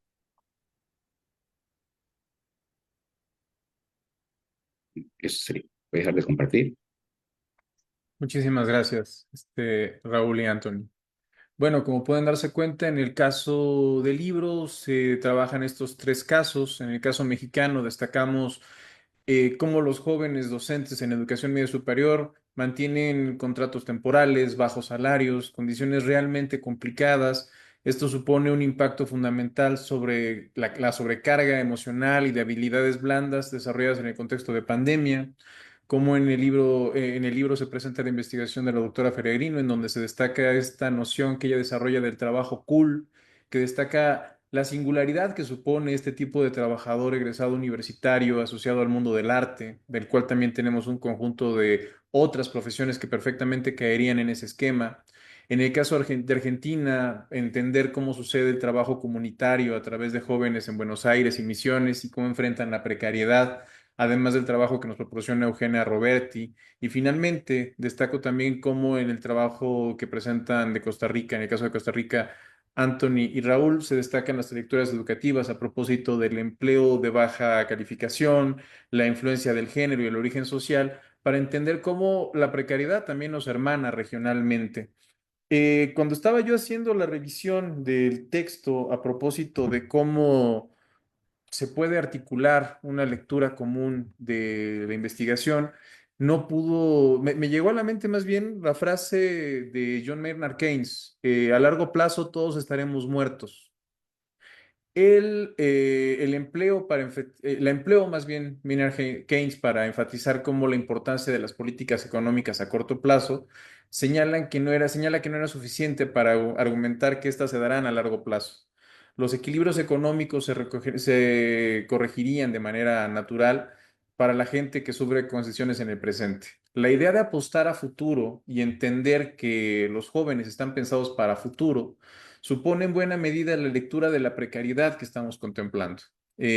Destaco y recupero también un análisis de José Antonio que mencionas, Happy, de cómo la juventud está siendo entendida como una suerte de plusvalía que es explotada por el sistema capitalista con el propósito de extraer en la mayor medida de lo posible toda la riqueza que suponga el sujeto joven que está dispuesto a ser explotado para ganar experiencia, para poder tener, porque tiene capacidades de mirar a futuro, y cómo estas palabras, informalidad, formas autogestivas de trabajo, tiempo parcial, sin seguridad laboral, sin derechos, con empleos laterales, trabajo gratuito o por el gusto, dan cuenta de cómo la precariedad es constitutiva en el marco de la vida social de estos jóvenes en estos tres países y que regionalmente así lo vivimos. Además de que la región es campeona en desigualdades, las condiciones de precarización laboral que experimentan los jóvenes son aún mayores en comparación a los adultos. Esto habla al mismo tiempo de todo un caldo de cultivo en donde podemos dar cuenta de que algo estamos haciendo muy mal como sociedad, como para que pasen sucesos como los de Teucitlán en Jalisco, en donde jóvenes son reclutados por el narco por ingresos precarísimos, porque tienen que buscarse, inventarse la vida, ganar algo de dinero para salir adelante. Y bueno, en ese contexto nos encontramos y en este contexto también destaca el libro a partir de estas investigaciones que han costado mucho trabajo y realmente yo reconozco, por ejemplo, nada más por destacar un caso, la implicación que tuvo congeniar las tres bases de datos de México, Argentina y Costa Rica que hicieron favor de presentarnos Anthony y Raúl, por ejemplo, además de amén de hacer campo en pandemia, que ya de por sí tiene su gracia y de tantos otros elementos que dieron cabida a que este libro fuese posible y que estemos presentándolo hoy día. Para no extenderme demasiado y también con el propósito de escuchar a nuestra comentarista, Patti, te pediría que por favor presentes a la doctora Ana Miranda. Claro, la doctora Ana Miranda nos hará el honor de hacer la comentarista del libro y ella es investigadora senior del Consejo Nacional de Investigaciones Científicas y Técnicas de Argentina, doctora en Ciencias Sociales de la Flaxo, socióloga y magíster en Políticas Sociales. Profesora asociada de la Universidad de Buenos Aires, trabaja en investigación académica desde hace 30 años desde la perspectiva de la sociología pública en proyectos sobre las temáticas de juventudes, educación, trabajo y género. Desarrolla cooperación académica con universidades latinoamericanas, europeas y asiáticas, así como actividades de vinculación con organismos nacionales e internacionales, entre ellos el BID, IDRS, OIT, ONU Mujeres, PNUD, UNICEF, el Banco Mundial y otras organizaciones de la sociedad civil.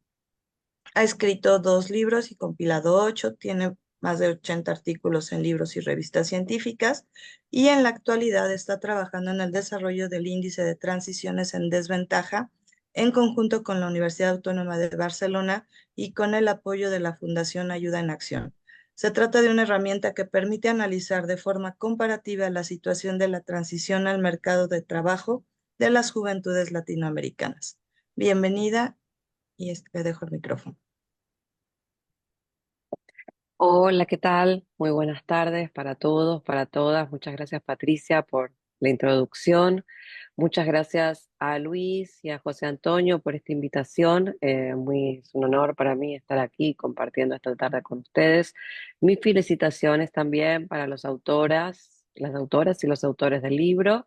Y un gran saludo a Enrique Pieck, que lo veo ahí en el Zoom, el que siempre me da gusto encontrar. Sí, qué gusto.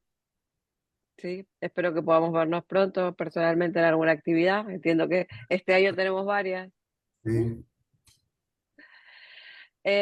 Bueno, ¿qué decir? Bueno, primero, las felicitaciones por una obra colectiva hecha o realizada, desarrollada en el marco de un evento excepcional como fue la pandemia COVID-19, ¿no? Quiero decir, recuerdo todavía como los encuentros en el seminario, el trabajo conjunto, y he conocido el proceso que atravesó este libro, por lo cual mi felicitación es doble, no solo por sus resultados, sino por el resultado de un trabajo tan colaborativo y conjunto que en algunos casos inclusive de alguna manera combinó o llamó a asociarse a investigadores, investigadoras de distintos eh, medios universitarios, así que eh, la verdad que vuelvo a felicitar por la publicación. Ese sería un primer punto. Un segundo punto que a mí, por lo menos personalmente, me ha llamado mucho la atención, tiene que ver con el tema de que es una obra de alguna forma generacional. Sí, tengo que hablar de generaciones de juvenólogos y juvenólogas que nos vamos incorporando, digamos, a este campo de estudios en América Latina. Las las personas autoras de esta publicación son o representan una generación emergente que se está doctorando, como decía, se estaba doctorando durante la escritura del capítulo, se fue doctorando, estaba en situación postdoctoral, así que más aún, bueno, menos Anthony, tenemos que decir que ya tiene unos cuantos añitos, pero eso lo vamos a dejar de lado. Saliendo ese que dijo Luis también, bueno, sacando a ellos dos, sí creo que es una... me parece que la publicación en sí misma da cuenta de la vitalidad de nuestro campo de estudios, da cuenta de la renovación de las problemáticas, da cuenta de la renovación metodológica, así que más que bienvenido para todas las que estudiamos, enseñamos, interactuamos justamente en los estudios de juventud en la región.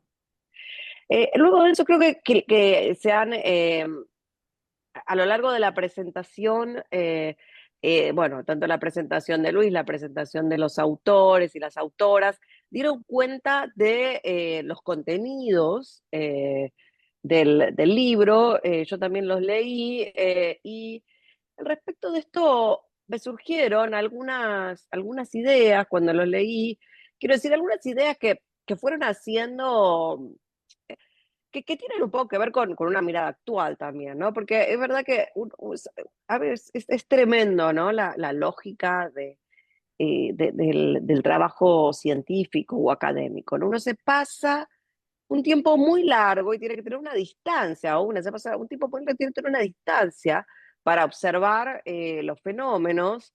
Y luego, cuando están publicados, uno muchas veces dice, ah, bueno, pero esto ya pasó hace 2 años, ¿no? En el caso de la pandemia COVID-19 es puntual, digamos, fue un hecho contundente y total, pero está muy acotado en el tiempo. Digo, tiene sus consecuencias, pero bueno, cuando uno habla de pandemia, habla de ese momento, no en tiempo actual.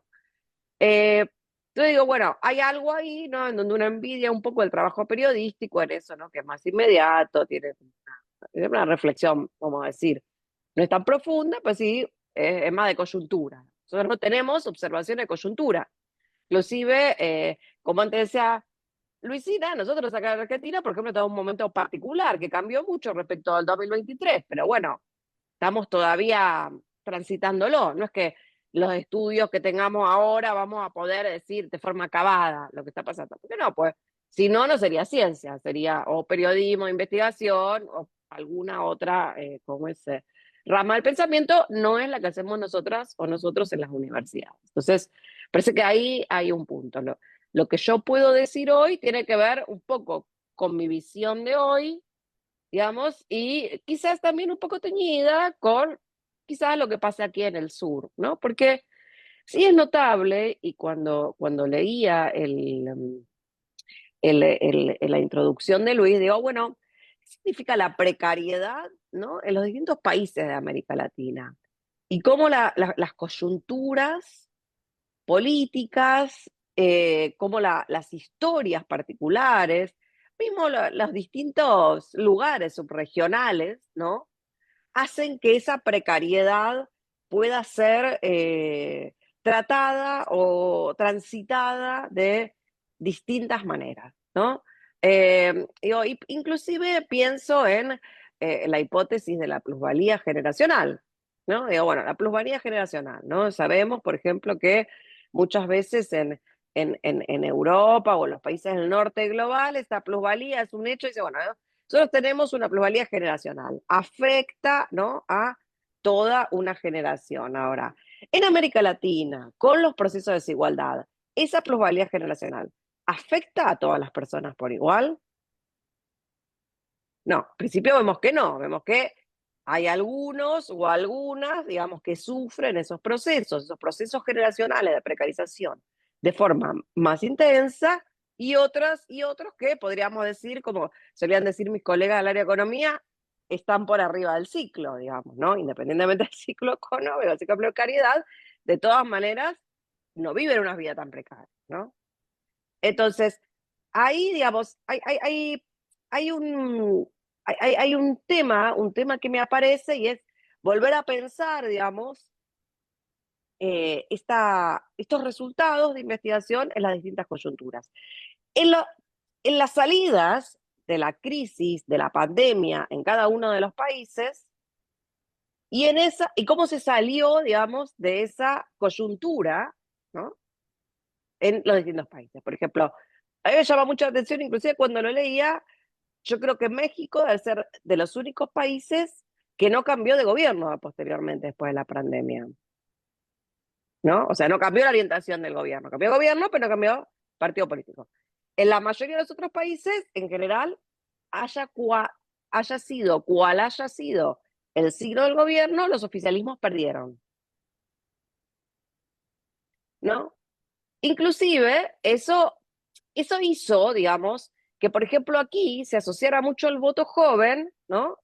Muchas veces a los actuales gobiernos que están sucediendo, digamos. Entonces, ahí digo, bueno, hubo una situación muy difícil, de mucha precariedad durante la pandemia, una situación que está muy bien escrita en el libro, que como bien aparece en los, vamos a decir, en el artículo de los Garcías, Ticos, como ese, inclusive, digamos, se puede ver en trayectorias, pero que luego finalmente tuvo distintos outputs en los distintos países, ¿no? En algunos, como ese hacia mayor precariedad, podríamos decir, o condiciones más de mercado, y en otros, podemos decir, hacia una continuidad o un cambio en dirección a algún modelo de tipo desarrollista, podríamos decirlo, o podría referirme a México o a Brasil. Bueno, digamos, hay ahí, digamos, algo diferente en América Latina, ¿no?, que marca coyunturas y situaciones diferentes. Pero sin embargo, hay otras cosas y que sí me aparecieron y que sí nos aparecen también a nosotros en investigación actualmente y que tiene que ver con las persistencias. Y eso a mí me llamó mucho la atención porque en uno de los capítulos del libro que comentaba Luisina, ¿no?, estaba el proyecto Colectiva Joven. El proyecto Colectiva Joven es un proyecto que desarrollamos en Flaxo. Y una de las hipótesis centrales cuando abordamos la investigación sobre poblaciones juveniles en territorios vulnerables fue la hipótesis de la pobreza persistente. Y esa era una hipótesis de una colega muy querida por nosotros, que se llama Adriana Clemente, que trabaja en el área de trabajo social.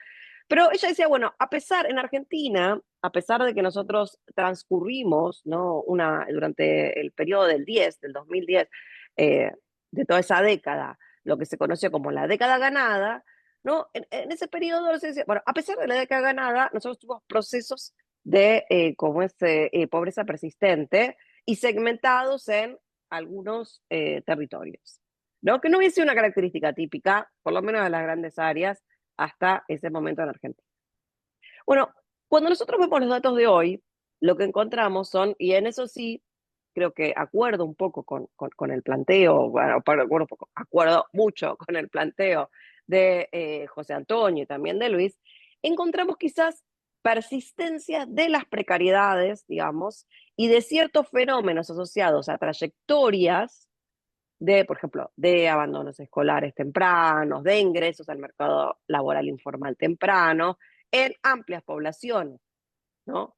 De juveniles, a pesar de que ya han pasado muchos años de que venimos hablando de esto, ¿no? Entonces, ahí vuelve a llamar la atención decir, ¿cómo puede ser, no? Nosotros, por ejemplo, aquí en Argentina, te doy una idea, ¿cómo puede ser si hace 20 años que sancionamos la obligatoriedad, ¿no?, de la educación secundaria, que tenemos poblaciones juveniles aún sin terminar la educación secundaria, tener su certificado?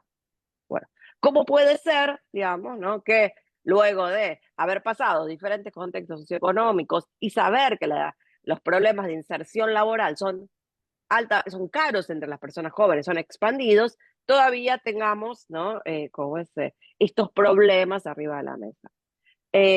Bueno, qué decir, evidentemente lo que tenemos también es como el trabajo que seguir haciendo, ¿no? Dentro de nuestro campo de estudios y bueno, y lo que tenemos es que volver a felicitar por esta nueva obra y dejar esta discusión abierta y el deseo y, ¿no?, la vocación de seguir encontrándonos en estos espacios que, bueno, finalmente son algo bueno que nos dejó la pandemia, ¿no? La posibilidad o la rutina de encontrarnos independientemente de las geografías y los horarios en cada uno de nosotros o nosotras estemos. Buenas tardes, hasta luego. Muchas gracias, Ana. Bueno, tenemos varias preguntas también para iniciar el diálogo. Yo quiero destacar también mucho la gentileza de Ana para dar cuenta de esta lectura global que hace del libro y de la situación en cómo se fue construyendo, porque sí, efectivamente parece que es una obra generacional y que la acompañaste en su proceso de creación a través de investigadoras muy cercanas a Flaxo Argentina. Bueno, ahora sí tendríamos espacio primero. No sé si por favor en Zoom alguien quiere empezar a hacer comentarios, hacer alguna pregunta. Levante la mano, por favor. Ya tenemos algunas también en Zoom que ahorita las leo. Pero sí, díganme, por favor, si alguien tiene ya aquí alguna pregunta. Bueno, lo que me dicen, yo voy leyendo la que ya tenemos acá. Nos preguntan por Facebook si tenemos algún indicio sobre cómo afecta emocionalmente a los jóvenes estas condiciones laborales de precariedad. Bueno, lo habla en colectivo, en particular, en el caso que trabajamos Diego y yo, la dimensión emocional a través de la lectura que hace Hochschild sobre cómo funciona la vida de estos profesores de media superior en el contexto de pandemia, que son jóvenes que tenían entre 19 y 20, bueno, no, 30 años, llegaron a tener algunos. Lo que observamos fue esencialmente cómo el problema de la situación de hacerse cargo de un grupo en un contexto de emergencia como lo fue la pandemia, supuso la inclusión del trabajo emocional como un aspecto relevante que incidía necesariamente en el propio malestar de los docentes sobre tener que estar haciéndose cargo, además de la carga laboral que ya tenían de por sí, hacerse cargo de una situación que emocionalmente era compleja, compleja para ellos en el contexto de tener que vivir la pandemia y compleja en el contexto de tener que entender la situación que vivían sus estudiantes y también hacer funciones de contención. Al respecto, eso se vivió en instituciones públicas y privadas. Destaco que este elemento emocional no nada más correspondió al elemento del contexto de la pandemia, sino que en investigaciones posteriores que hemos estado también trabajando, empezamos a observar cómo la generación de un desgaste consistente en las condiciones laborales, dadas las condiciones de precariedad, tales como la informalidad, el tiempo parcial, la ausencia de derechos, inciden en una visión muy negativa del individuo, de cómo se ve a sí mismo y cómo se siente incapaz de hacer frente a su presente y tampoco de dibujarse en términos de futuro, de construir la posibilidad de horizonte, de dónde te ves de aquí a 5 años, de dónde te ves de aquí a 10 años. Esa capacidad de planear, de entender y navegar en el tiempo es un aspecto que cada vez estamos observando que nuestros jóvenes, al menos los que hemos estado entrevistando en otras investigaciones recientemente, se desdibuja dada esta inconsistencia de posibilidades de pensarse en contextos concretos, estables y que les dé las posibilidades de asirse a algunos elementos básicos. Tal vez en una de esas claves podrían entenderse el advenimiento del voto hacia la derecha por parte de algunos jóvenes en nuestras sociedades. No sé si, Diego, también quisieras tú completar esto sobre cómo se entendió o cómo incidió emocionalmente en la vida de los jóvenes la dimensión de las condiciones laborales y de precariedad a partir de su dimensión y afectos y emociones. Definitivamente. Solamente comentar que el estudio está enfocado en el campo educativo. Y finalmente están ahí presentes los actores, los docentes, los estudiantes, y cada cual eh, vivió una transformación de la forma de conectarse y de vivir la educación a través de sus propias emociones. Por un lado, los docentes, y cada que hablábamos, se hacían las entrevistas, hacían el trabajo con ellos a través de Zoom, se le preguntaban por sus experiencias más inmediatas en ese momento, esperando encontrar cosas sobre temas más cercanos a la pedagogía, ¿no? La planeación o la ejecución de sus propios eh, materias, cursos, talleres, y no, lo que encontrábamos era de forma recurrente los llamados, los indicios, las referencias a el trabajo que estaban realizando, ya no tanto como docentes, maestros, profesores, sino como consejeros psicológicos, como psicólogos, como terapeutas de sus propios estudiantes. Nos decían que el principal trabajo era contener las emociones de sus estudiantes, trabajar con ellos, hablar de ellos y buscar la manera de que, cuando menos en el tema educativo, no impactara. Y no impactara en la desmotivación, no impactara en el desinterés por estar ahí presente frente a la computadora, no solamente por el hecho de que las competencias o las habilidades hacia la educación digital o en línea fueran escasas o endebles, pero que vaya, finalmente que fuera tanta la desmotivación o las problemáticas en casa, sencillamente esa conexión con la escuela a través de la computadora, bajo las condiciones en las que estuvieran, no sucediera, no se diera. Y al mismo tiempo, las referencias de parte de los docentes al propio trabajo emocional que tenían que estar realizando, que ya lo comentaba Luis, ¿no? No solamente a estar escuchando a sus estudiantes, sus problemáticas, sino también absorberlas, cómo tenía impacto sobre ellos, ¿no?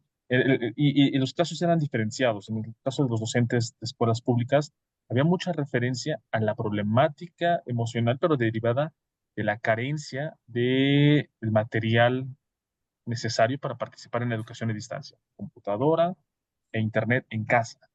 ¿Por qué? Porque las escuelas públicas, muy a menudo, si no es que vaya, aparentemente el perfil del estudiante en estas escuelas, aquí en el caso mexicano, pues también en Latinoamérica, son estudiantes de las clases medias y las clases populares.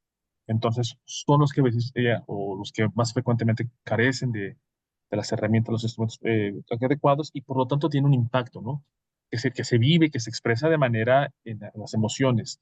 El estrés por no estar conectado en la clase, o la desmotivación porque estoy tomando clase, realizando mis tareas, entregando resultados desde un celular que se comparte con la familia, celular que no es mío, que le pertenece a mi mamá y que constantemente está recibiendo mensajes o de los hermanos, o de la propia mamá, y entonces compartir esa información es difícil. En el caso de los estudiantes de escuelas privadas era diferente, el impacto emocional y para los profesores venía más como de temas propiamente de la familia, no había temas sobre como carencias materiales, pero lo interesante era el docente el que no se sentía preparado para afrontarse a temas o circunstancias tan difíciles y a las que no estaban acostumbrados, ¿no? Especialmente a ser el consejero o el psicólogo la escucha de los estudiantes. Entonces, finalmente, el estudio está enfocado en el campo educativo y da cuenta claramente del impacto de las emociones mediadas por la labor docente, mediadas por la situación de la pandemia en la educación y que de alguna manera ahí están reflejando tendencias en cuanto a emociones a nivel más general, ¿no? Especialmente cuando se trata se enfoca el estudio en el caso de los estudiantes. Muchas gracias, Diego. Enrique, tienes levantada la mano. Te escuchamos. Hola, bueno, pues antes que nada, muchas felicidades por una gran investigación. Es otra de tantas que siguen aportando al conocimiento pues, de la problemática, ¿no? Justamente de los chavos de bajos recursos en su reto de incorporarse al mercado de trabajo, ¿no? Y pues sí que gusto a Ana Miranda de encontrarse de nuevo, ya tenía rato. Entonces, bueno, confiemos en que haya eventos este año en que se puedan armar proyectos. Yo quería hacer un comentario muy breve y ahorita veo que se liga bastante con lo que estaba comentando Diego. Yo me quedé desde el principio cuando ustedes comentaban de las diferentes connotaciones de precariedad, ¿no? Entonces, yo siempre como que he tratado de distinguir, hay jóvenes pobres y hay jóvenes pobres, ¿no? Y hay una diferencia entre ambos, ¿no? Entonces, justamente el énfasis que se hace en la formación, de ello quisiera, es lo que desprendo ahorita, digamos, el vínculo que se establece entre esta cuestión emocional y cómo repercuten en los programas de formación, ¿sí? Porque generalmente cuando hablamos de jóvenes, pues hay un grupo de jóvenes, y muchos son a lo que se refiere Diego y Luis, que justamente tienen problemas de identidad importantes, de pertenencia, donde hay situaciones de violencia en las familias, problemas de drogas, madres solteras, divorcios, baja escolaridad, etcétera, ¿sí? Que contrasta justamente con otro grupo de jóvenes, ¿no? Y siento que esos jóvenes, y hay institutos, digamos, de formación, por ejemplo, en México, imagino que en Argentina también, ya en otros países, que ponen el énfasis justamente en esta parte, ¿no? O sea, no se trata nada más de habilidades sociales, sino la parte emocional es la que se toca menos, ¿no? Ahorita justamente vinculando a lo que comentaba Diego, yo me acuerdo muchísimo que en una investigación que hicimos comentaban los instructores, digamos, del programa de Jóvenes Construyendo el Futuro, comentaban que muchas veces los jóvenes querían verlos como psicólogos, ¿no? Que atendieran, digamos, problemas emocionales que tenían en sus familias, en sus relaciones de pareja, etcétera, etcétera, ¿no? Y comentaban los instructores que, bueno, que ahí ya no podían dar el ancho ellos, ¿no? Que ellos no habían sido capacitados. Sin embargo, lo que rescato es que hay instituciones, por ejemplo, justamente en esta investigación que comento, la de Jóvenes Construyendo el Futuro, nos encontramos con centros de formación que enfocan la formación de manera diferente, ¿no? Y en donde el peso de lo psicológico y de lo emocional es importante. No basta justamente involucrarlos en, no sé, en trabajos de grupos, en dinámicas, etcétera, sino muchas veces ya la formación requiere una atención muy particular en atención a problemas emocionales que se derivan de sus problemáticas notablemente más severas que la mayoría de los jóvenes, ¿no? Entonces me hace importante, para finalizar, porque, no sé, siempre he estado convencido mucho en las últimas investigaciones de la importancia de darle a este grupo de jóvenes la atención a un aspecto que no está siendo respondido por la mayoría de programas de formación, ¿sí? De alguna manera, la subestimación del componente emocional, particularmente cuando estamos tratando de estos jóvenes, ¿no? Ese sería mi comentario. Gracias. Muchas gracias, Enrique. Yo creo que incluso al respecto tal vez podría comentar algo Luisina a propósito de su trabajo y de todo lo que se ha trabajado en torno a la economía popular como la vieron tú y Milena. No sé si quisieras comentar al respecto o si quisiera comentar alguien más o leo todavía las preguntas. Yo creo que voy a leer ahorita las preguntas a ver si alguien quiere contestar o reaccionar a propósito del comentario de Enrique. Tenemos dos y los voy también incluyendo. Heréndira Carpio pregunta, ¿cómo influye la violencia en la vida de los jóvenes o incluso de los profesores? Pues estos dos grupos muy probablemente en el encierro por la pandemia se vivió. Bueno, sobre el concepto de violencia en sí mismo no abundamos en concreto. Lo que sí pudimos observar hasta cierto punto fue que sí hubo un incremento de una sensación de violencia en casa que narraban algunos de los entrevistados sobre cómo se llaman los padres de familia en casa por estar encerrados. Y esto incidía negativamente en el desempeño académico del estudiantado. sea, los estudiantes nos llegaron a decir, sobre todo en el caso, bueno, más bien, los profesores de privada nos llegaron a decir que algunos de sus estudiantes se sentían muy mal porque las discusiones en casa habían incrementado por el encierro y este fenómeno había incidido negativamente en el bienestar en casa y que este encierro al estar prolongándose y no saber cómo terminar generó este tipo de situaciones, lo cual pues sí, estuvo presente en el discurso, pero más allá de eso no profundizamos demasiado sobre el contexto de violencia, pero sí se vivió y también lo destacamos más que fue presente en el caso de profesoras mujeres quienes tuvieron más la recepción o fueron más elegidas por parte de sus estudiantes para contarles ese tipo de problemas. De ahí también puede haberse cruzado una lectura a propósito del hecho de ser mujer haya inspirado más confianza para sus estudiantes para contarles estas cosas. Otra pregunta muy en concreto que tenemos, este es directo para Anthony Raúl, es ¿cómo vieron las diferencias de género en los tres países? ¿Qué cosas en particular observaron en sus perfiles a propósito del género? ¿Fue igual o no? Esa es la otra pregunta. Y también, nada más para destacar un poco a propósito de lo que mencionabas, Enrique, a riesgo de adelantarme.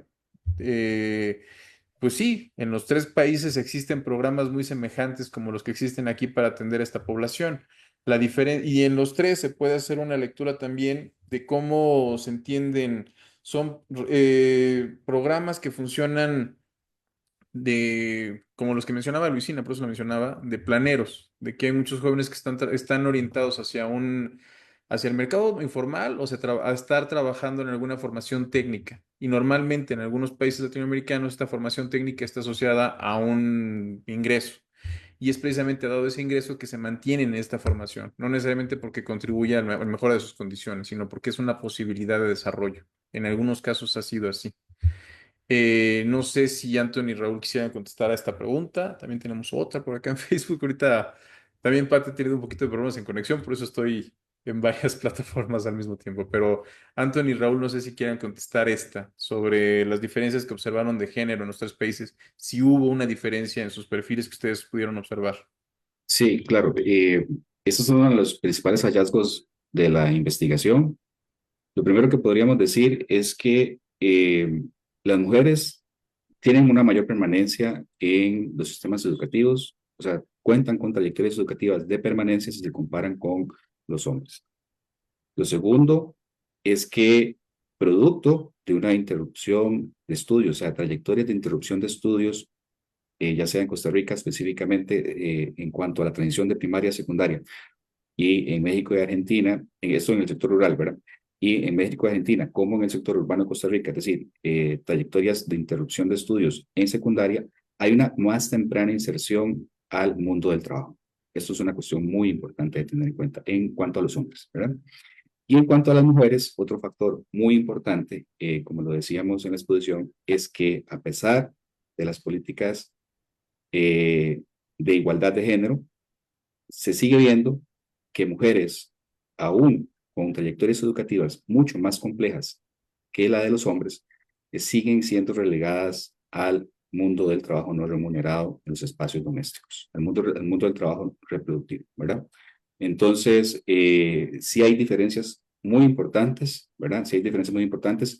Hay una de carácter regional, ¿verdad? Vinculada también al origen económico de las personas, pero digamos, a pesar de eso, en las mujeres se agrega, digamos, un relegamiento al, al trabajo dentro del mundo reproductivo, ¿verdad? Y, como insisto, aún teniendo trayectorias educativas de finalización de secundaria, en muchos casos de finalización o al menos inicio de educación universitaria. No sé, Tony, si quieres ampliar algo.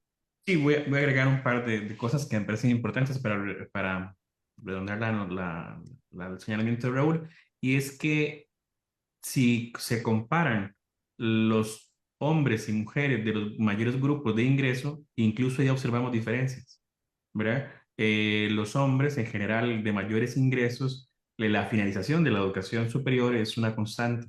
En el caso de las mujeres, si se compara de la parte urbana rural con hombres y mujeres, vemos unas claras diferencias. Es decir, indistintamente la mujer sea parte del mayor grupo de ingresos, si se compara con esos mismos, en el caso de los hombres, tiene mayores desventajas.